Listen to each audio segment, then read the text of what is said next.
سلفی دعواته بالنبی صلی اللہ علیہ وسلم بعد الوفات املا، کیا وفات کے بعد جناب رسول اللہ صلی اللہ علیہ وسلم کے وسیلے سے دعا کرنا جائز ہے یا نہیں؟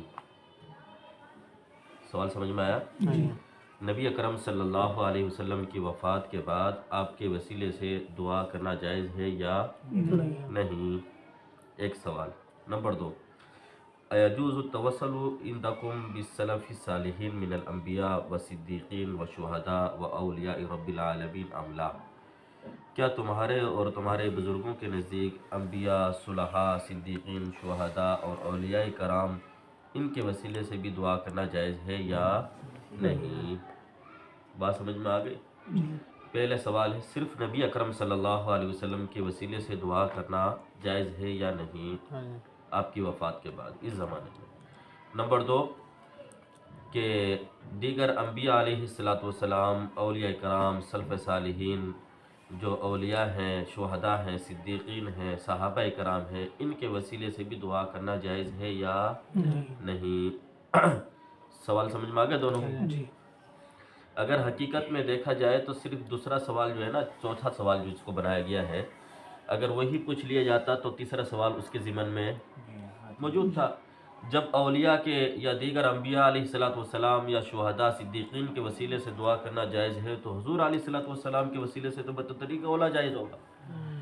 تو میں آپ کو پہلے بھی بتا چکا ہوں کہ جن حضرات نے اپنی کتابوں کے اندر اگر یہ بات لکھی ہے کہ اس میں 25 سوالات کے جواب ہیں، تو انہوں نے اس طرح کے سوال کو ایک ہی سمجھا۔ انہوں نے کہا کہ یہ تیسرا سوال یہ تکرار ہے، جب چوتھا سوال ہو گیا اس کو آپ تیسرا ہی بنا لو، اسی کے اندر اس کے ضمن میں یہ بات آ چکی تھی۔ اسی وجہ سے علامہ خلیل احمد سہارنپوری رحمۃ اللہ علیہ نے جو آگے جواب دیا ہے وہ صرف ایک ہی سوال کا جواب ہے، چوتھے کے اندر خود بخود تیسرے سوال کا بھی جواب آ جاتا ہے۔ سمجھ گئے بات کو؟ جی۔ تو جن حضرات نے یہ کہا کہ یہ 25 سوالوں کے جواب ہیں، جواب اگر گنتی کریں تو یہ کتنے بنتے ہیں بھائی؟ 25 سوال تو اگرچہ عنوان کے تحت انہوں نے السوال الثالث والرابع دو الگ الگ کر دیے، لیکن جواب جو آگے دیا جا رہا ہے وہ صرف ایک ہی جواب ہے اور دونوں کا ایک ٹھیک ہے۔ الجواب عندنا و عند مشائخنا، ہمارے اور ہمارے بزرگوں کے نزدیک یجوز التوسل فی الدعوات بالانبیاء والصالحین من الاولیاء والشہداء والصدیقین فی حیاتہم وبعد وفاتہم، ہمارے اور ہمارے بزرگوں کے نزدیک جائز ہے وسیلہ بنانا دعاؤں کے اندر انبیاء، صالحین، اولیاء، شہداء، صدیقین کا فی حیاتہم، ان کی حیات کے اندر بھی، ان کے وفات کے بعد۔ جواب کیا دیا؟ ہمارے اور ہمارے بزرگوں کے نزدیک انبیاء، شہداء، صلحاء ان کے وسیلے سے دعا کرنا ان کی زندگی میں اور ان کے وفات کے بعد دونوں صورتوں میں کیا ہے؟ جائز ہے۔ بِأَن يَقُولَ، مثال کے طور پر یوں کہے، فی دعائہ، اپنے دعا کے اندر، اللہم انی اتوسل الیک بفلان ان تجیب دعوتی وتقضی حاجتی الی غیر ذالک، کہہ رہے کہ یوں کہے، اللہم انی اتوسل الیک، کہ اے اللہ میں وسیلہ پکڑتا ہوں آپ کی طرف، بفلان ان فلاں بزرگ کا، ان تجیب دعوتی، آپ میری اس دعا کو قبول کر لیں، وتقضی حاجتی، اور میری اس ضرورت کو پورا کر دیں، میری دعا کو قبول کرتے ہوئے اے اللہ میری اس پریشانی کو، میری اس مصیبت کو، میری اس حاجت کو پورا کر دیں، میری اس مصیبت کو دور کر دیں، میری اس پریشانی کو ختم کر دیں فلاں بزرگ کی، فلاں شخصیت کی وسیلے سے۔ سمجھ گئے بات کو؟ اچھا، تو کما الی غیر ذالک، اس طرح کے اور بھی آپ الفاظ اس میں شامل کر سکتے ہیں، ٹھیک ہے۔ کما سرہا، جیسے کہ تصریح کی ہے، بھی اسی بات کی، شیخنا، ہمارے شیخ مولانا شاہ محمد اسحاق دہلوی ثم المہاجر مکی، جیسے کہ شاہ محمد اسحاق دہلوی رحمۃ اللہ علیہ جنہوں نے مکہ کی طرف ہجرت کر لی تھی، انہوں نے بھی اس بات کی اپنی کتاب کے اندر کیا کی ہے؟ ہاں، کہ ان کے مسائل اربعین ان کی کتاب ہے، اس کے اندر بھی اس بات کی کیا ہے بھئی؟ تصریح ہے، یہاں موجود ہے، آپ دیکھ سکتے ہو، یہاں رکھی ہوئی ہے الاربعین، ٹھیک ہے۔ اچھا، آگے کہتے ہیں ثم بینہ، پھر اسی بیان کیا ہے اسی بات کو فی فتاواہ، اپنے فتوے کے اندر ہمارے شیخ مولانا رشید احمد گنگوہی رحمۃ اللہ علیہ نے، حضرت گنگوہی رحمۃ اللہ علیہ نے بھی اسی بات کو اپنے فتوے کے اندر، اپنی فتاوی رشیدیہ جو ان کی کتاب ہے، فتوے کی کتاب ہے، اسی فتوے کے اندر اس بات کو بھی کیا کیا ابھی بیان کیا، یعنی اسی بات کو بیان کیا ہے کہ شاہ اسحاق نے یہ باتیں لکھی ہیں، سمجھ نا بات کو جی۔ وفی هذا الزمان، اور اس زمانے کے اندر شائعۃ، وہ فتوے کی کتاب کیا ہے بھائی، شائع بھی ہوتی ہے، موجود ہے، مستفیضۃ بأید الناس، لوگوں کے ہاں موجود ہے، لوگ اس سے استفادہ حاصل کرتے ہیں۔ وهذه المسألة مذکورۃ، اور یہی مسئلہ مذکور ہے اسی کتاب کی جلد اول صفحہ نمبر 93 پر۔ فَلْيُرَاجِعْ إِلَيْهَا مَنْ شَاءَ، جس کا دل چاہے اس کی طرف رجوع کر لے۔ بات سمجھ میں آ گئی جی۔ سوال یہ ہوا کیا تمہارے نزدیک حضور علیہ الصلاۃ والسلام کی وفات کے بعد ان کے وسیلے سے دعا کرنا جائز ہے یا نہیں؟ دوسرا سوال یہ تھا کیا انبیاء، شہداء، صلحاء، اتقیاء، ان کے وسیلے سے بھی دعا کرنا جائز ہے یا نہیں؟ تو جواب یہ ہے ہمارے اور ہمارے بزرگوں کے نزدیک انبیاء، شہداء، صدیقین، اولیاء کرام، صحابہ کرام، ان کے وسیلے سے دعا کرنا جائز ہے۔ دعا کرنا کیا بھائی؟ ان کی حیات کے اندر بھی اور ان کی وفات کے بعد بھی۔ جیسے کہ یہ صرف جواب ہو گیا، یہ کیا ہو گیا بھائی؟ جواب۔ اب اس بات کی تائید ہو سکتا ہے کہ کوئی کہے کہ یار یہ تو آپ نے جیسے کہ ابھی کل آپ بتا رہے تھے وہ پنج پیری حضرات کہتے ہیں کہ المحنت یہ وہ والی نہیں ہے، یہ وہ دوسری والی تھی، وہ دوسری والی تھی۔ اس طرح کے ہو سکتا ہے کوئی کہے کہ بھئی دیوبند کے یہ والے عقائد نہیں ہیں، یہ پتہ نہیں کسی اور کے، تو حضرت جو ہے تائید کے اندر اپنی بات کو لے کر آ رہے ہیں۔ دیکھو جی یہی بات تو ہمارے بزرگ، ہمارے شیخ شاہ محمد اسحاق دہلوی رحمۃ اللہ علیہ نے لکھی۔ ایسا نہیں ہے کہ ابھی ہم بدعت سے بچنے کے لیے جھوٹ موٹ یہاں پر لکھ رہے ہیں اور حقیقت میں ہمارا اس طرح کا عقیدہ نہ ہو، ایسی بات بلکہ یہ تو ہمارے بزرگوں نے لکھی اور وہ بزرگ فوت ہو چکے ہیں۔ اب وہ بزرگ کون ہو چکے ہیں بھائی؟ فوت ہو چکے ہیں۔ ایسا نہیں ہے کہ وہ ابھی زندگی میں ابھی حیات ہیں اور ابھی لکھ رہے ہیں، کچھ عرصے کے بعد جب جو ہے یہ چھپ کر آ جائے گی، اہل بدعت کے اعتراضات ختم ہو جائیں گے، دوبارہ اپنے قول سے رجوع کر لیں گے، ایسی بات بھی شاہ محمد اسحاق محدث دہلوی رحمۃ اللہ علیہ نے یہ بات لی، یہ مسئلہ لکھا ہے گا۔ اور پھر مولانا رشید احمد گنگوہی رحمۃ اللہ علیہ نے اپنی کتاب، اپنے فتوے کے اندر اس بات کو دہرایا ہے، اس بات کو ذکر کیا ہے کہ ہمارے نزدیک اولیاء، انبیاء، شہداء، صدیقین کے وسیلے سے دعا کرنا جائز ہے، دعا کرنا جائز ہے۔ بات سمجھ میں آ گئی بھائی؟ یہ ہو گیا تیسرا اور چوتھا سوال۔ اب ہم دیکھ لیتے ہیں فتاوی رشیدیہ، اس کے اندر یہ بات کہاں لکھی ہے حضرت نے اور کیا لکھی ہے، صحیح ہے؟ چلو اس کو، سب سے پہلی بات تو یہ ہے کہ وسیلہ کہتے کسے ہیں؟ لغت کی مشہور کتاب ہے مصباح اللغات، وہ کہتا ہے وسیلہ کہتے ہیں قرب حاصل کرنا، کیا؟ اللہ کا قرب حاصل کرنا، ٹھیک ہے بھائی؟ اس کو کیا بھائی؟ وسیلہ کہتے ہیں۔ یہ ہے وسیلہ کا معنی۔ نمبر 2، وسیلے کی اقسام۔ نمبر 2 کیا چیز ہے بھائی؟ وسیلے کی اقسام۔ وسیلے کی 3 قسمیں ہیں۔ وسیلے کی کتنی قسمیں؟ 3 قسمیں۔ نمبر 1 توسل بالدعاء۔ نمبر 1 کیا چیز بھائی؟ توسل بالدعاء۔ نمبر 2 توسل بالذات۔ نمبر 3 توسل بالاعمال۔ کتنے ہوگا بھائی؟ 3۔ نمبر 1 توسل بالدعاء، نمبر 2 توسل بالاعمال، نمبر 3 توسل بالذات۔ سمجھ گا بات کو؟ نمبر 1 توسل بالدعاء۔ توسل بالدعاء کا مطلب کیا ہے کہ دعاؤں کے اندر کیا کرنا بھائی؟ دعاؤں کے اندر اللہ رب العزت کی صفات کا وسیلہ اختیار کرنا۔ دعاؤں کے اندر کیا کرنا؟ اللہ رب العزت کی صفات کا وسیلہ اختیار کرنا، یہ ہے توسل بالدعاء ایک مطلب، ٹھیک ہے بھائی؟ مثال کے طور پر جیسے اللہ تعالیٰ نے قرآن کریم کے اندر فرمایا وَلِلَّهِ الْأَسْمَاءُ الْحُسْنَى، اللہ تعالیٰ کے بہت سارے اچھے اچھے نام ہیں، فَادْعُوهُ بِهَا، اللہ کے ان ناموں کے ذریعے سے کیا کرو؟ دعا مانگو۔ گویا کہ وسیلہ اختیار کرنے کا حکم اللہ تعالیٰ خود ہی قرآن کریم میں دے رہے ہیں۔ اللہ کے اتنے سارے نام ہیں، ایک آدمی کہتے ہیں یا اللہ تو غفور الرحیم ہے، یا اللہ تو معاف کرنے والا ہے، یا اللہ میرے گناہوں کو معاف کر دے، وسیلہ دے رہا ہے۔ یا اللہ تو ستار ہے، یا اللہ میرے گناہوں پر پردہ ڈال دے، سمجھ گئے؟ یہ وسیلہ، اس کی صفات کا وسیلہ دینا، ٹھیک ہے بھائی، یہ بالاتفاق جائز ہے، کسی کا اختلاف نہیں ہے۔ توسل بالدعا کی یہ صورت کہ اپنی دعاؤں کے اندر اللہ رب العزت کی صفات کاملہ کو بیان کرنا، اس کے وسیلے سے دعا کرنا، اس کے اندر کسی قسم کا کوئی اختلاف ہو نہیں، جیسا کہ میں نے قرآن پاک کی آیت سے یہ بات ثابت کی، ٹھیک ہے بھائی۔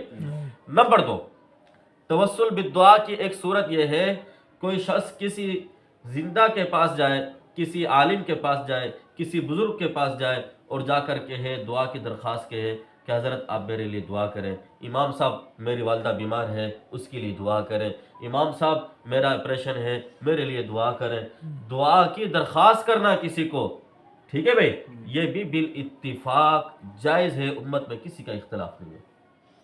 سینکڑوں واقعات ہیں، صحابہ کرام رضوان اللہ علیہم اجمعین آیا کرتے تھے نبی پاک صلی اللہ علیہ وسلم کے پاس، دعائیں کروایا کرتے تھے، آپ صلی اللہ ان کے لیے کیا کرتے تھے بھائی؟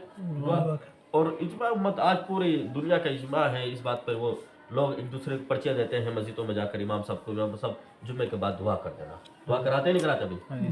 ہم کسی عالم کے پاس جاتے ہیں بھائی حضرت دعا کرتے ہیں، تو یہ بھی دعا، توسل بھی دعا ہے، یہ صورت بھی کیا ہے؟ بالاتفاق بھی جائز ہے، ٹھیک ہے بھائی، زندوں سے توسل اختیار کرنا۔ تیسری صورت، ایک توسل بالدعا کی تیسری صورت یہ ہے، زندہ نہیں ہے، فوت شدہ آدمی ہے، قبر میں چلا گیا ہے، اللہ کا ولی بزرگ تھا، عالم دین تھا، دنیا کے اندر آپ اس سے دعا کرواتے تھے، حضرت میرے لیے دعا کرے، وہ آپ کے لیے دعا کرتا تھا، اب فوت ہو گیا، فوت ہونے کے بعد قبر میں چلے گیا، آپ اس کی قبر پہ جا کر کھڑے ہو کر کہتے ہو حضرت صاحب جس طرح آپ میرے لیے دنیا کے اندر دعا کرتے تھے، اب میرے لیے جو ہے قبر کے اندر بھی کیا کریں، آپ دعا کریں۔ قبر پر جا کر صاحب قبر سے دعا کی درخواست کرانا یہ جائز ہے یا نہیں؟ سمجھو بات کو؟ تو اس کے بارے میں ہمارا یہ کہنا ہے کہ مولوی رشید احمد گنگوہی رحمۃ اللہ علیہ نے حضرت نے یہ بات لکھی ہے کہ اس میں اختلاف ہے، اس مسئلے میں کیا ہے بھی؟ اختلاف ہے۔ اختلاف اس طور پر ہے کہ جو حضرات یہ کہتے ہیں کہ قبر کے اندر حیات ہے مردوں کو، تو ان کے نزدیک کیا ہے بھائی؟ جائز ہے، ان کے نزدیک کیا ہے بھائی؟ جائز ہے۔ جو یہ کہتے ہیں قبر کے اندر جو ہے ان کو حیات حاصل نہیں ہے، تو پھر ان کے نزدیک یہ صورت بھی جائز نہیں۔ اور سمجھ گئے بات کو؟ ہاں، کہ یوں جا کر درخواست کرنا کہ صاحب قبر سے کہ آپ میرے لیے دعا کریں، یہ کیا ہے بھائی؟ جائز ہے، ٹھیک ہے۔ میں نے کہا حضرت گنگوہی تو کہتے ہیں اس میں اختلاف، اس مسئلے میں کیا بھائی؟ ان لوگوں کا اختلاف ہے جو اس کے مردوں کے حیات اور ممات کے، جو حیات کے قائل ہیں وہ کہتے ہیں جائز، جو کہتے ہیں کہ نہیں ہے تو وہ کہتے ہیں۔ تو اب بتاؤ آپ حیات کے قائل ہو یا نہیں ہو؟ تو آپ کے نزدیک یہ کیا ہوا بھائی مسئلہ؟ جائز ہو گیا۔ ایک ہے توسل بالدعا کی صورت کے اللہ تعالیٰ کے صفاتی نام کے ذریعے سے دعا کرنا، ایک ہے توسل بالدعا کا طریقہ یہ کسی سے جا کر درخواست کرنا، ٹھیک ہے بھائی۔ تیسرا یہ ہے کہ اس کی زندگی میں بہت سارے واقعات ہیں۔ تیسرا یہ ہے کہ صاحب قبر پر جا کر، صاحب قبر سے جا کر کہنا کہ تو میرے لیے دعا کر، یہ بھی جائز ہے۔ کیوں جائز ہے؟ اس لیے کہ دیکھیں بھائی اس میں ہم کون سا جو ہے اس سے مانگ رہے ہیں، جا کر اس سے درخواست کر رہے ہیں، جس طرح دنیا کے اندر درخواست کرنا جائز تھا تو یہ بھائی جائز ہے۔ سمجھ کا بات کو؟ جی اچھا، کتنی صورتیں ہو گئی؟ 3 صورتیں ہو گئی۔ چوتھی صورت یہ ہے صاحب قبر پر جا کر اس کو جا کر یوں کہنا، جو صورت ناجائز ہے وہ یہ ہے کہ صاحب قبر کو جا کر یہ کہنا کہ تو میری حاجت کو پورا کر دے، تو میری حاجت کو مجھے اولاد دے دے، میرے کاروبار میں برکت دے دے، ٹھیک ہے بھائی۔ مزاروں پر جا کر اس طرح کی دعا کرنا یہ شرعاً ناجائز ہے، گناہ ہے، شرک ہے۔ یہ بات سمجھ میں آ گئی؟ جی کتنی صورتیں ہو گئی؟ 4۔ نمبر 1 اللہ کی صفات کے ساتھ، نمبر 2 درخواست کرنا کسی سے، زندہ بولو زندہ شخص سے جا کر دعا کی درخواست کرنا بالاتفاق جائز، ٹھیک ہے۔ نمبر 3 قبر پہ جا کر ہاں مردہ سے درخواست کرنا کہ آپ میرے لیے دعا کریں، یہ ہمارے نزدیک جائز ہے، کیوں؟ اس لیے کہ ہم کوئی صاحب قبر سے مانگ نہیں رہے، ہم تو درخواست کر رہے ہیں، ٹھیک ہے بھائی؟ ہاں۔ نمبر 4، قبر سے مانگنا، قبر والے سے مانگنا کہ تو میری اس حاجت کو پورا کر دے، یہ بالاتفاق حرام ہے، ہم اس کو نہیں مانتے۔ سمجھ گئے بات کو؟ جی صحیح ہے؟ اچھا، گویا کہ ایک مختلف فی صورت وہ والی آ گئی تھی جس کے اندر یہ ہے کہ حیات اور ممات کا مسئلہ آ رہا ہے، ٹھیک ہے بھائی؟ ہمارے نزدیک وہ صورت کیا ہے بھائی؟ جائز ہے، اور بعض جو جن کو ممات کے قائل ہیں وہ کہتے ہیں جائز ہے نہیں ہے۔ یہ ہو گئی ایک صورت توسل بالدعا۔ نمبر 2، توسل بالاعمال۔ توسل بالاعمال یہ ہے نیک اعمال، نماز ہے، روزہ ہے، ٹھیک ہے، حج ہے، کوئی اپنا نیک عمل اللہ کی بارگاہ میں پیش کرنا کہ اللہ اس عمل کی برکت سے جو شخص یہ نیک عمل کرتا ہے تیری اس پر رحمت نازل ہو رہی ہوتی ہے، اس نیک عمل کی، اس عمل کی برکت سے یا اللہ میری اس حاجت کو پورا کر دے، میری اس پریشانی کو دور کر دے، تو یہ بھی بالاتفاق جائز ہے۔ یہ بھی بالاتفاق کیا ہے؟ جائز، کسی کا اختلاف نہیں ہے۔ توسل بالاعمال کے اندر کسی کا اختلاف نہیں۔ وہ مشہور واقعہ ہے، حدیث میں آتا ہے، بخاری شریف میں موجود ہے، بنی اسرائیل میں 3 آدمی تھے، سفر پر جا رہے تھے، تیز آندھی چل پڑی، بارش شروع ہو گئی، تینوں نے بارش سے بچنے کے لیے، طوفان سے بچنے کے لیے ایک غار میں جا کر پناہ مانگی، اور وہاں پر جا کے پناہ لے لی اس نے۔ تو کچھ دیر کے بعد اللہ کا کرنا ایسا ہوا کہ اوپر سے ایک جو ہے بڑا سا پتھر وہ آیا اور غار کے منہ پر آ کر اس نے غار کو بند کر دیا۔ اب تینوں نے پہلے زور لگایا، نکلنے کی کوشش کی، جب اس بات کا یقین ہو گیا کہ ہم یہاں سے اپنی طاقت کی وجہ سے نہیں نکل سکتے، تو تینوں نے مل کر یہ سوچا ہم اللہ کی بارگاہ میں کوئی نیک عمل پیش کرتے ہیں، اللہ اس نیک عمل کی برکت سے ہماری اس پریشانی کو دور فرمائیں گے۔ تو باری باری تینوں نے کیا کیا بھائی؟ اللہ کے سامنے اپنا نیک عمل پیش کیا۔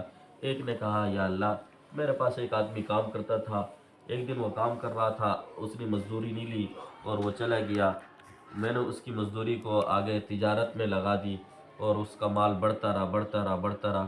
کئی سالوں کے بعد جب وہ آیا اور آ کر اس نے اپنی مزدوری کا مطالبہ کیا، تو میں نے اس کو کہا کہ یہ ساری گائیں بکریاں، یہ سارا ریوڑ یہ تیرا ہے۔ تو وہ پہلے تو مجھ پر وہ کہنے لگا کہ مجھ سے مذاق مت کرو، مجھے اللہ کا واسطہ دیتا ہوں۔ تو میں نے اس کو کہا مذاق نہیں ہے، میں نے یہ سارا یہ تیرا ہی مال ہے، اللہ کی رضا کے لیے سارا کام کیا تھا میں نے، لے جاؤ۔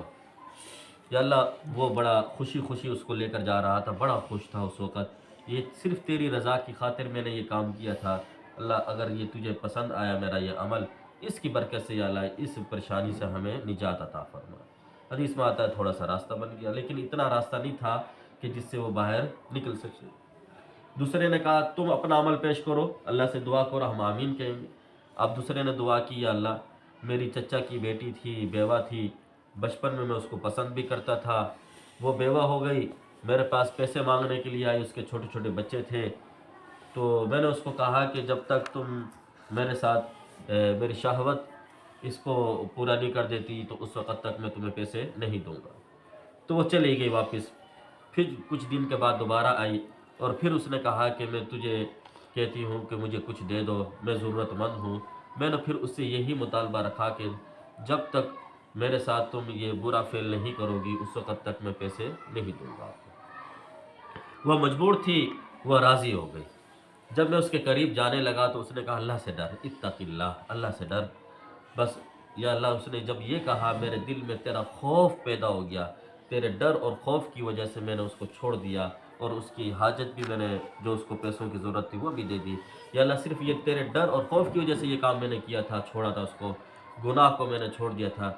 یا اللہ تجھے اگر یہ عمل پسند آیا ہے تو یا اللہ اس کی برکت سے یہاں سے ہمیں نجات دے۔ حدیث میں آئے تھوڑا سا اور پتھر وہاں سے جو ہے الگ ہو گیا۔ تیسرے نے دعا کی یا اللہ میں والدین میری عادت ہے میں بکریاں چرایا کرتا، ایک دن واپسی آیا رات کو اور میری عادت تھی سب سے پہلے اپنی والدہ کو دودھ پلاتا تھا، بعد میں دوسرے اپنے بچوں کو بیوی کو دیتا۔ ایک دن میں آیا رات کافی ہو چکی تھی، میں نے بکریوں کو دودھ نکالا، اپنی والدہ کے سرہانے جا کر کھڑا ہو گیا، والدہ سو چکی تھی، میری بیوی بچے وہ ضرورت مند تھے، حاجت تھے، بچے رو رہے تھے ہمیں دودھ دے دو، بھوک لگی ہے۔ میں نے کہا نہیں، جب تک میں اپنی والدہ کو پہلے نہیں دوں گا اس وقت تک میں کسی کو نہیں دوں گا۔ یا اللہ میں اس کی سر پر آدھی رات تک کھڑا رہا، کافی دیر تک، جب اس کی آنکھ کھلی میں نے اس کو دودھ دیا، بعد میں اپنے بچوں کو میں نے دیا۔ یا اللہ یہ میں نے والدہ کے ساتھ حسن سلوک کیا ہے تیری رضا کی خاطر، تجھے پسند آئے، تو یا اللہ اس کی برکت سے ہماری اس نجات کو، ہمیں یہاں سے جو ہے اس پریشانی سے ہمیں نجات عطا فرما۔ اللہ تعالیٰ نے وہ پوری چٹان کو وہاں سے ہٹا دیا۔ تو پتہ چلا توسل بالاعمال، نیک اعمال کا وسیلہ اختیار کرنا دعاؤں کے اندر، یہ بھی کیا ہے؟ جائز ہے۔ ٹھیک ہے بھائی، سمجھ گا بات کو؟ ہاں۔ نمبر 3 توسل بالذات۔ نمبر 3 کیا چاہیے بھائی؟ توسل بالذات، کسی کی ذات کا وسیلہ اختیار کرنا۔ اس کی 2 قسمیں ہیں۔ نمبر 1 توسل بالاحیاء، نمبر 2 توسل بالاموات۔ سمجھ رہے بات کو؟ نمبر 1 توسل بالاحیاء، بالاحیاء کہ زندوں کا وسیلہ اختیار کرنا، بالاتفاق، کسی کا اختلاف نہیں ہے، جائز ہے۔ یا اللہ اس امین کی برکت سے یا اللہ ہمارے کو جو ہے یہ ہماری اس ضرورت کو پورا کر دے، یا ہماری اس پریشانی کو دور کر دے، یا اللہ فلاں کی برکت سے، یا اللہ فلاں کی برکت سے۔ تو زندہ لوگوں کے وسیلے سے دعا کرنا یہ کیا ہے؟ بولو، جائز ہے، بالاتفاق، کسی کا اختلاف نہیں ہے بھائی۔ دلیل مشہور واقعہ ہے کہ حضرت عمر رضی اللہ تعالی عنہ نے ان کے زمانے کے اندر، خلافت کے زمانے کے اندر جو ہے قحط سالی ہو گئی، تو وہ مدینے سے باہر نکلے، حضرت عباس رضی اللہ تعالی عنہ کو ساتھ لے کر، اور پھر جو ہے دعا کی، یا اللہ ہم تیرے نبی، تیرے محبوب کے چچا کو تیری بارگاہ میں پیش کرتے ہیں، یا اللہ اس کے وسیلے سے ہمیں ہماری اس ضرورت کو پورا کر دیں۔ تو اللہ تعالیٰ نے بارش بھی دے دی، وہ ان کی ضرورت پوری ہو گئی۔ تو پتہ یہ چلا دیکھو بالاتفاق کہ زندہ لوگوں کے وسیلے سے دعا کرنا کیا ہے بھائی؟ جائز، جائز ہے۔ اب رہ گئی یہ بات کہ صرف ایک صورت رہ جاتی ہے، توسل بالاموات، جو لوگ فوت ہو چکے ہیں ان کے وسیلے سے دعا کرنا جائز ہے یا نہیں، یہ ہے اختلاف۔ ہمارا احناف دیوبند کا یہ عقیدہ ہے کہ جائز ہے، ہمارا نظریہ یہ ہے کہ کیا ہے؟ جائز ہے، جبکہ اہل حدیث غیر مقلدین کا یہ کہنا ہے کہ یہ توسل بالاموات یعنی مردہ لوگوں کے جو فوت ہو چکے ہیں ان کے وسیلے سے دعا کرنا جائز نہیں، نہیں، ان کے وسیلے سے دعا کرنا جائز نہیں۔ ان کی دلیل کیا ہے؟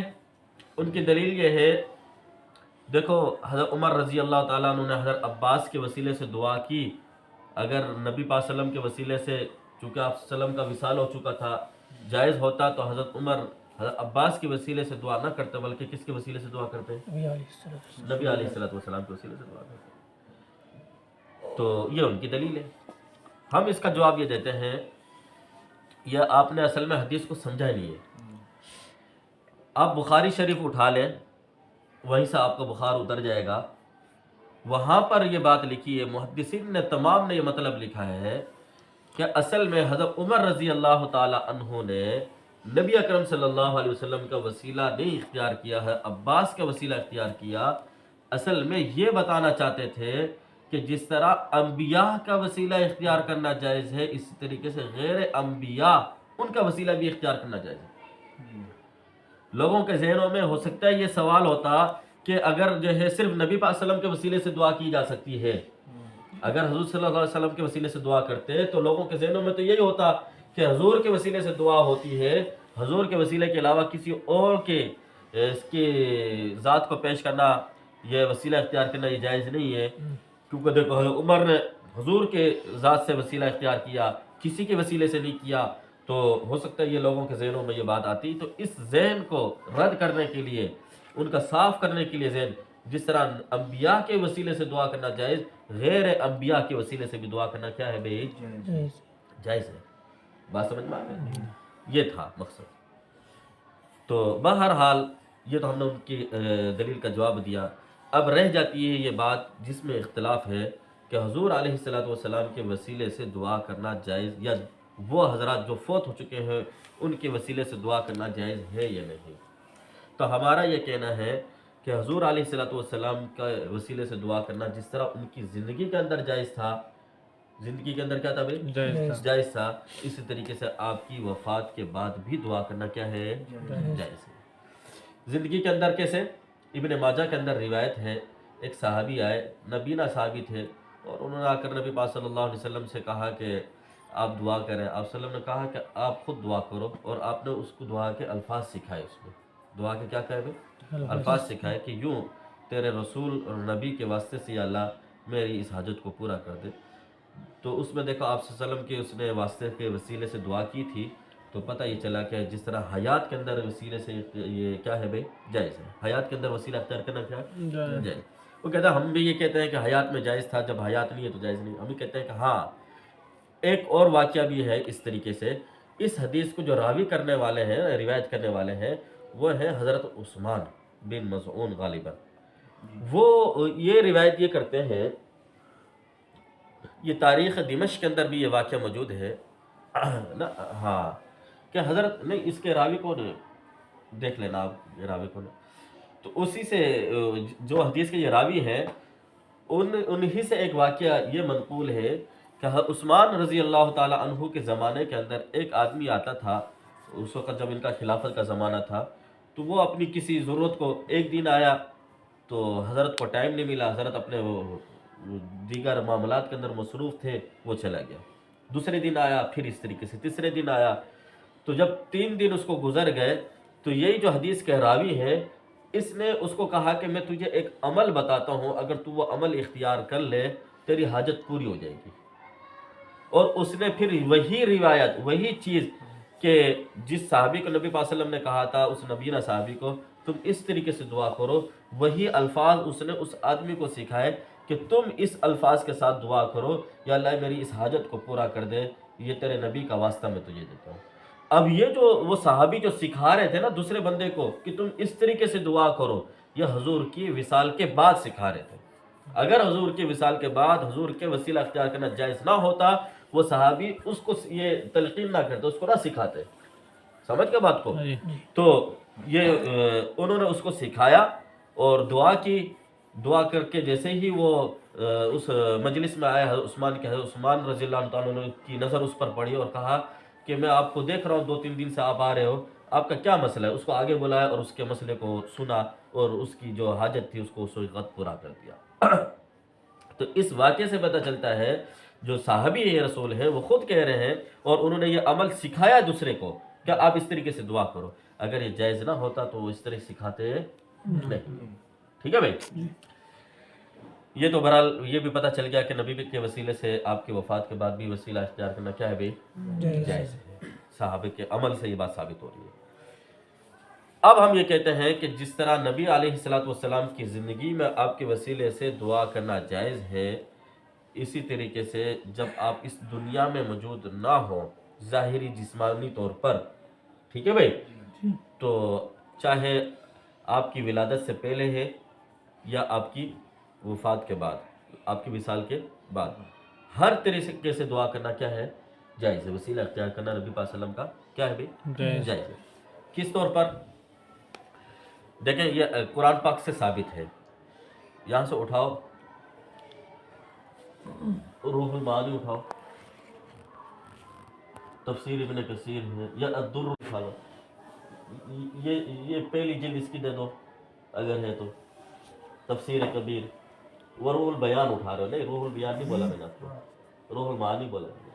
تفسیر ابن کثیر الدر المنصور کی پہلی جلد اٹھا لو. یہ ہاتھ آپ کا، یہ آپ کا ہاتھ ہے، وہ دیکھو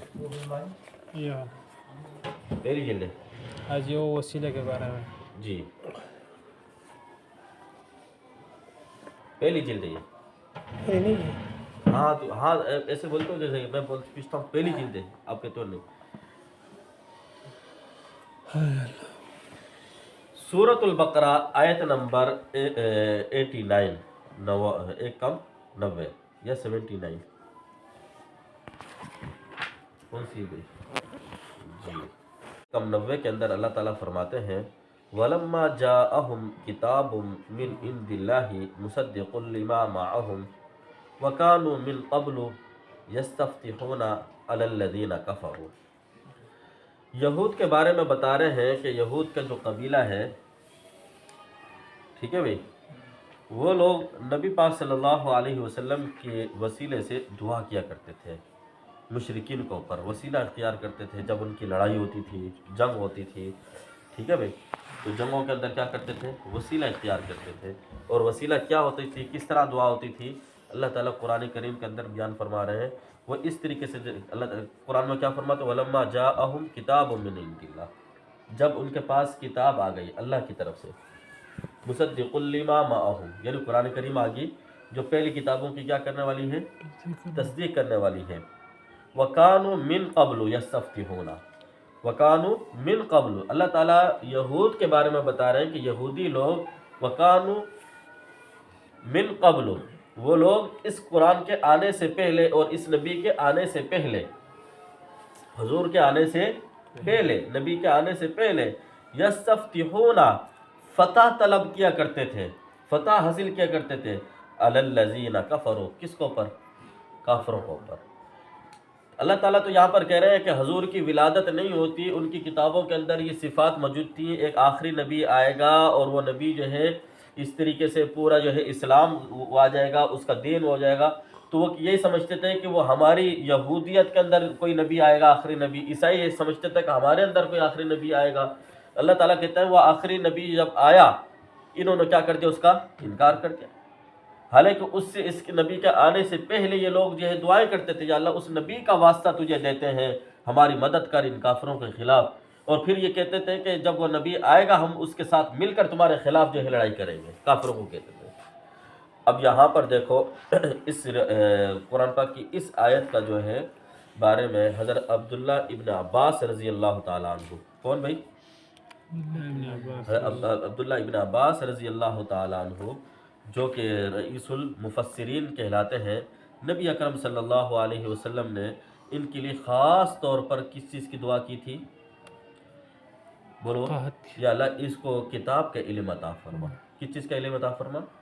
کتاب کا علم عطا فرما۔ تو وہ فرماتے ہیں کہ یہ یہودیوں کے بارے میں یہ نازل ہوئی ہے، اور وہ لوگ جو ہے اللہ تعالیٰ سے دعا کرتے تھے۔ کس طرح دعا کرتے تھے؟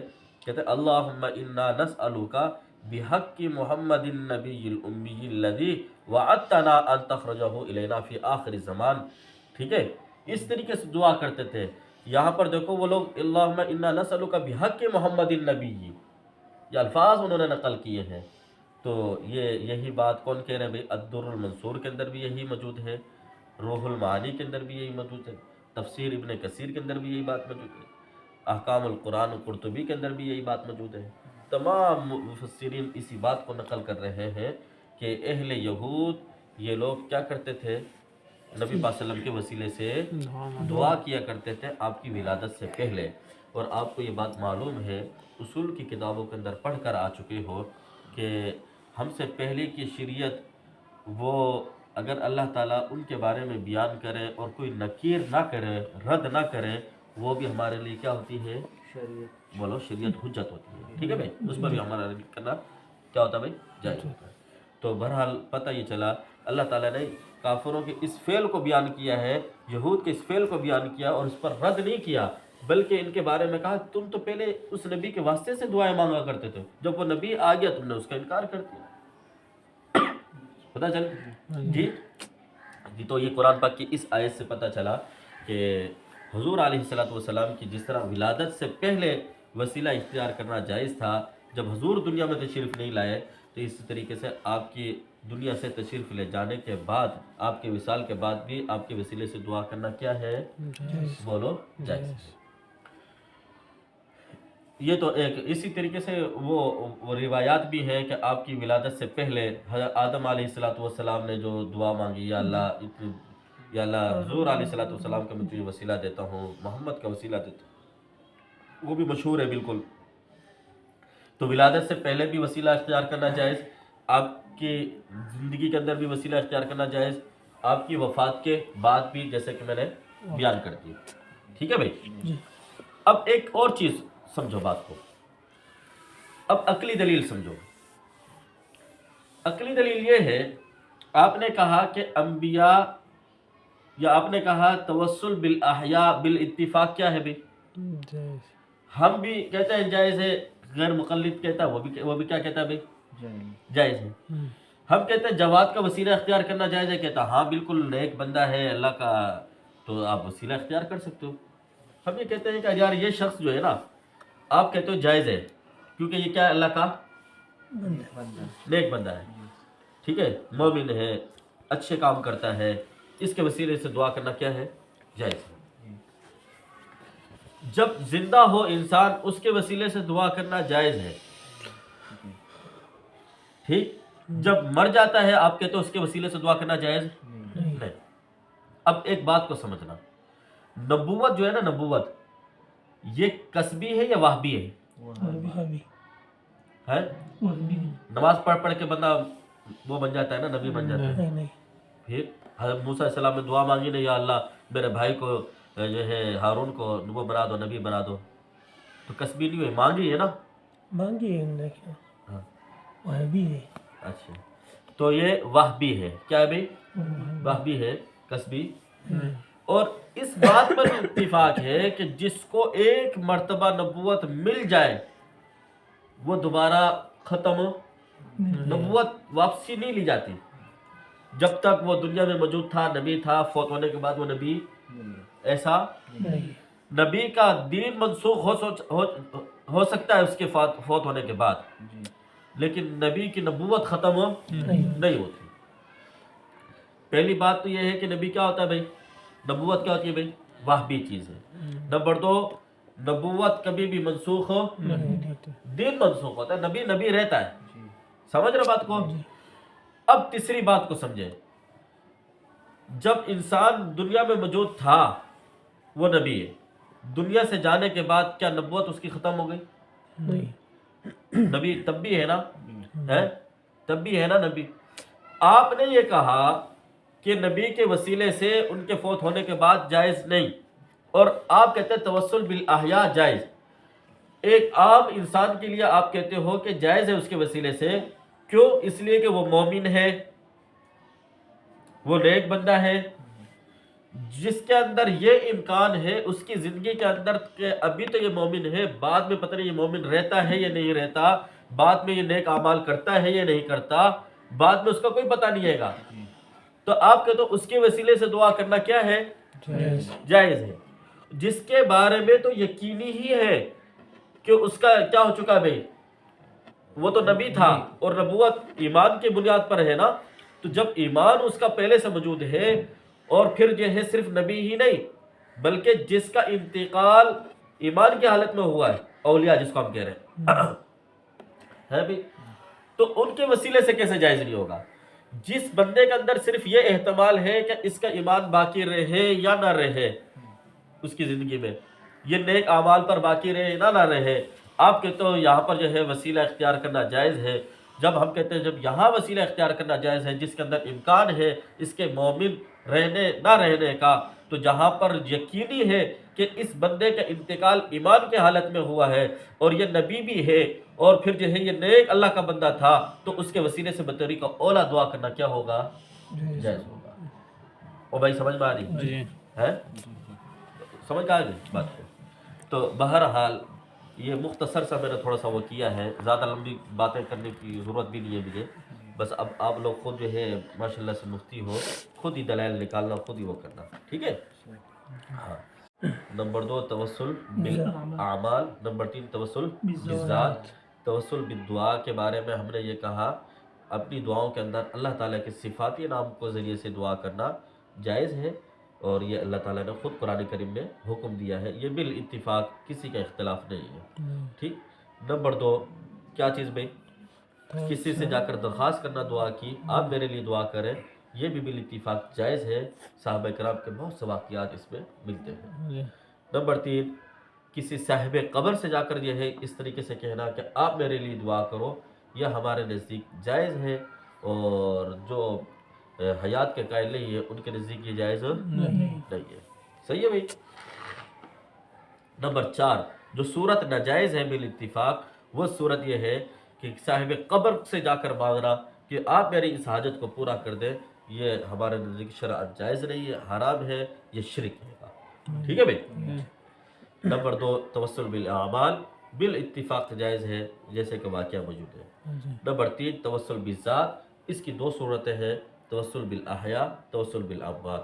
توسل بالاحیاء بالاتفاق جائز ہے، کسی کا اختلاف نہیں ہے، تو زیادہ دلائل دینے کی ضرورت بھی نہیں ہے اس میں، صحیح ہے بھائی۔ توسل بالاموات، جو فوت ہو چکے ہیں ان کے وسیلے سے دعا کرنا جائز ہے یا نہیں؟ اور فوت ہونے والوں میں انبیاء بھی ہو سکتے ہیں، شہداء بھی ہیں اور اولیاء بھی ہیں، سب صحابہ کرام بھی اس میں آ جاتے ہیں۔ اب انہی کے وسیلے سے دعا کرنا جائز ہے یا نہیں، تو اس کے بارے میں ہم نے پہلی دلیل کیا پیش کی بھائی؟ حضور علیہ السلام کی ولادت سے پہلے دیکھو وہ کفار کیا کرتے تھے؟ دعا مانگا کرتے تھے، ٹھیک ہے۔ اسی طریقے سے جو ہے وہ آدم علیہ السلام کا واقعہ توبہ کا ہے، اس میں بھی انہوں نے حضور علیہ السلام کی ولادت سے پہلے، جب حضور دنیا میں تشریف نہیں لائے، جب تک آپ کی نبوت کے بارے میں کسی کو پتہ نہیں چلا، صرف عالم ارواح کے اندر موجود تھا، یہ بات پتہ تھی، دنیا کے اندر کسی کو پتہ نہیں تھی، تو حضور کے وسیلے سے دعا کرنا جب جائز ہوا تو حضور کے آنے کے بعد تو بطریقہ اولا دعا کرنا جب جائز ہوگا، کیونکہ آپ کا تمام انبیاء سے افضل ہونا یہ سب مسلم ہے، تو پھر تو آپ کے وسیلے سے دعا کرنا کیا ہوگا بھائی؟ جائز ہوگا، ٹھیک ہے بھائی۔ اچھا، دوسری کہ ہم نے حدیث بھی پیش کی ایک دلیل کے طور پر، حضور نے ایک صحابی کو حدیث وہ طریقہ بتایا تھا، لبیلا صحابی ہے، اس طریقے سے آپ نے دعا کرنی ہے، تو حضور نے خود اس کو ایک طریقہ بتایا۔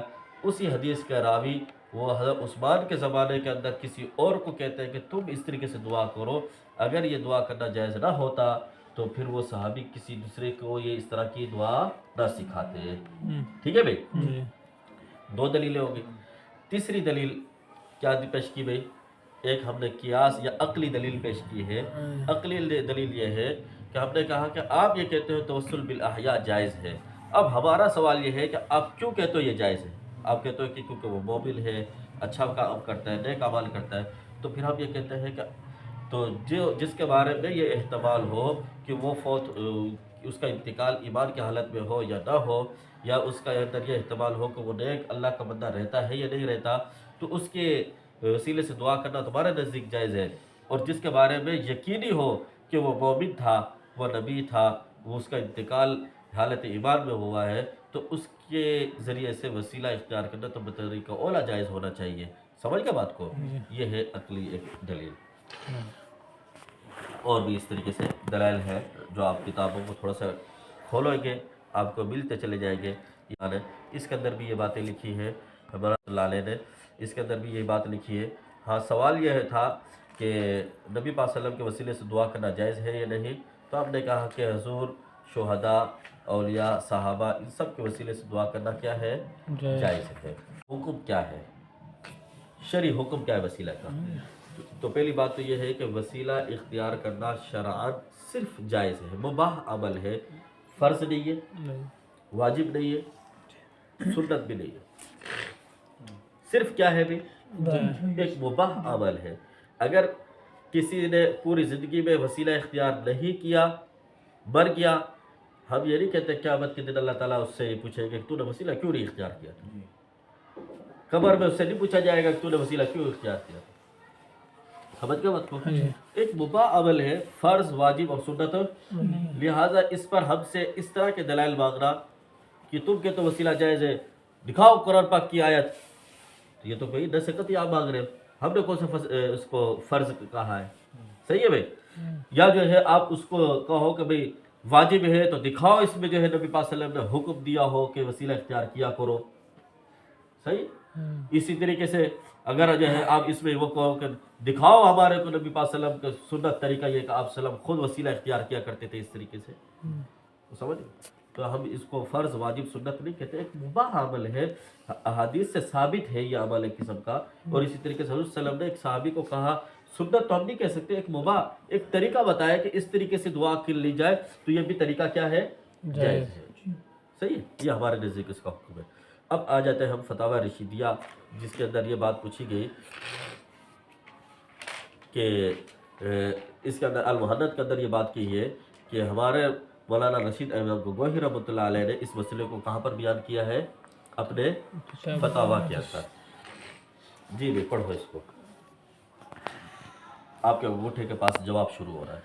حق تعالیٰ سے دعا کرے ہاں کہ بحرمت فلاں میرا کام کر دے، یہ بھی بالاتفاق جائز ہے۔ بال اتفاق جو ہے بھائی مانگ کس سے رہا ہے؟ اللہ سے مانگ رہا ہے نا کہ اللہ فلاں کی برکت سے بے حرمت فلاں فلاں کی برکت سے حرمت سے یا اللہ میرے اس مسئلے کو تو مانگ اللہ سے رہا ہے، تو شرک کہاں ہوا اس میں؟ شرک تو تب ہوتا ہے جب یہ ہے ہم کسی اور سے مانگ رہے ہوتے ہیں. جی خواہ عند القبر ہو خواہ دوسری جگہ، اس میں کسی کو کلام نہیں۔ جی دوسری یہ کہ صاحب قبر سے کہے کہ تم میرا کام کر دو، جی یہ شرک ہے۔ یہ شرک ہے، ایسا نہیں ہے کہ صاحب قبر سے جا کر یوں کہنا تم میرا یہ کام کر دو. ٹھیک ہے بھائی. ہاں خواہ قبر کے پاس کہے خواہ قبر سے دور کہے، اور بعض روایت میں آیا ہے اعینونی عباد اللہ، ہاں تو وہ فی الواقع کسی میت سے استعانت نہیں بلکہ عباد اللہ جو صحرا میں موجود ہوتے ہیں ہاں ان سے طلب اعانت ہے جی کہ حق تعالیٰ نے ان کو اسی کام کے واسطے وہاں مقرر کیا ہے، تو وہ اس باب سے نہیں ہے۔ اس سے حجت جواز پر لانا جہل ہے۔ جہل ہے. اعینون باللہ اس کا مطلب کچھ سمجھ پاتا آپ کو کیا چیز ہے؟ کہ ہمارے مدد کرو اللہ کے واسطے۔ کس کو بول رہا ہے؟ اے اللہ کے بندو، یہ تو بول بھائی. موجود لوگ ہیں، اس سے حرام نہیں. ہے۔ ابر والے اگر آپ راستے میں کہیں جا رہے تھے اور آس پاس کوئی بھی نہیں ہے، آپ راستے میں گم ہو گئے، جنگل میں ہو، آپ کو پتہ نہیں چل رہا، وہاں پر زور سے ایک آواز لگاؤ اعینونی باللہ، میری مدد کرو. اب وہاں پر جو اللہ کے فرشتے ہیں، اللہ کے فرشتے وہ تمہاری معاونت کریں گے، اللہ کے نیک جنات ہیں، اللہ تعالیٰ ان کے ذریعے سے تمہاری معاونت کریں گے. یا خضر علیہ السلام کے جس طرح ہے، ٹھیک ہے بھائی. بعض دفعہ وہ آ جاتے ہیں انسانی اس میں آ جاتے ہیں، بعض دفعہ تو وہ آ کر جو ہے کیا کر دیتے ہیں، آپ کو راستہ دکھا دیتے ہیں کہ فلاں جگہ پر چلے جائیں. باتوں میں مصروف ہوتے ہیں، مصروف ہوتے ہیں، میں ادھر جا رہا تھا بس آپ کو میں راستہ دکھا دیتا ہوں، وہ یوں کر کے ادھر سے نکل جاتے ہیں. بس اس طریقے سے وہ مدد کرتے ہیں. سمجھ رہے ہو بات کو؟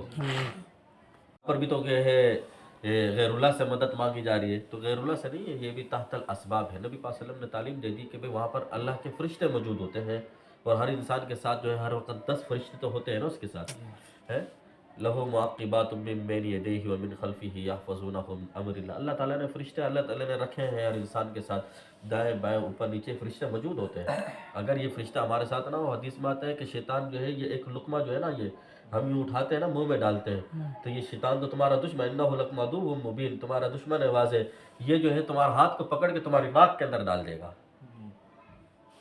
یہ تم منہ کے اندر جو لقمہ لے جاتے ہو نا، یہ اللہ نے حفاظت رکھی ہوئی ہے فرشتوں کے ذریعے سے کہ آپ یوں چلے جاتے ہیں. سمجھ رہے بات کو؟ ہاں اس لیے آپ صلی اللہ علیہ وسلم نے منع کیا ہے کہ ایسی دیوار کو پر مت چڑھ کے بیٹھو، کھڑے ہو جاؤ، یا چھت کے اوپر ایسی جگہ پر جہاں پر کوئی آڑ نہیں ہے، یا کہ تم ایسے کھڑے ہو نیچے دیکھ رہے ہو تو وہاں ڈرو.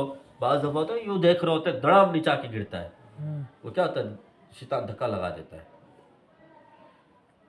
بعض دفعہ ایسا ہوتا ہے کہتا ہے کہ مرتے مرتے بچ گیا ہوں میں، ابھی موت کے منہ سے نکل آیا، ابھی 1 منٹ پہلے بس ادھر کھڑا ہوا تھا، بس ایسے یوں نکلا دیوار دھڑام نیچے گر گئی، دیوار کو نیچے گر گئی. کہ بھئی ولی ہے، بزرگ ہے، اس کو جا کر کہنا آپ میرے لیے حضرت دعا کریں. تو جو سامعین موتا کے قائل ہے ان کے نزدیک یہ جائز ہے، جو وہ نہیں ہے تو ان کے نزدیک جائز ہے نہیں. ٹھیک ہے بھائی. مردے سنتے ہیں یا نہیں سنتے، حیات تو بات کی ہے، مردے سنتے ہیں یا نہیں سنتے، حیات کی بات نہیں کر رہے حضرت، کس چیز کی بات کر رہے ہیں؟ سماع موتا کے جو قائل ہیں ان کے نزدیک جائز، جو سماع موتا کے قائل نہیں ان کے نزدیک جائز نہیں. اچھا یہ بھی اختلاف صرف کس کے اندر ہے؟ انبیاء کے بارے میں نہیں. انبیاء کے بارے میں تو یقین ہی، کیونکہ آپ صلی اللہ علیہ وسلم کی کتنی احادیث ہیں، میری قبر پہ آ کر جو سلام پڑھتا ہے میں اس کے سلام کا جواب میں سنتا بھی ہوں، میں اس کا جواب بھی دیتا ہوں. جو دور سے بیٹھ کر اگر کوئی شخص جو ہے درود پڑھتا ہے تو فرشتے میرے پاس لے کر آتے ہیں، جو میرے قبر پر آ کر جو ہے درود پڑھے گا میں اس کو خود سنتا ہوں. اس طرح کی بہت ساری روایت. تو انبیاء کے بارے میں یہ اختلاف نہیں ہے. جی کے وسیلے سے دعا کرنا ہمارے نزدیک کیا تھا بھائی؟ جائز. ایک ہے کہ اس لیے کہ میں وہاں پر اس لیے جا رہا ہوں اس کے وسیلے سے دعا کروں یا اس کو جا کر درخواست کروں گا، یہ درست نہیں ہے. اس طریقے سے سفر کرنا، وہاں تک جانا، یہ شرعاً اس میں کہیں پر نظیر اس کی نہیں ملتی. کیوں؟ اس لیے کہ قبر جو ہے وہ زیارت کا جو حکم دیا گیا ہے وہ اس لیے دیا گیا تاکہ تم اس سے کیا کرو بھائی؟ عبرت حاصل کرو. قبروں پر جانے کے اس لیے حکم نہیں دیا گیا تم وہاں پر جاؤ اور جا کر جو ہے وسیلے کی دعا کرو یا صاحب قبر کو جا کر کہو کہ میرے لیے دعا کرو. اس لیے ہو کہیں بھی پوری جو ہے شریعت میں اس کی نظیر نہیں. اس وجہ سے حضرت کہتے ہیں یہ صورت بالکل اس طرح سفر کرنا، اس طرح مزاروں پر جانا یہ جائز نہیں ہے.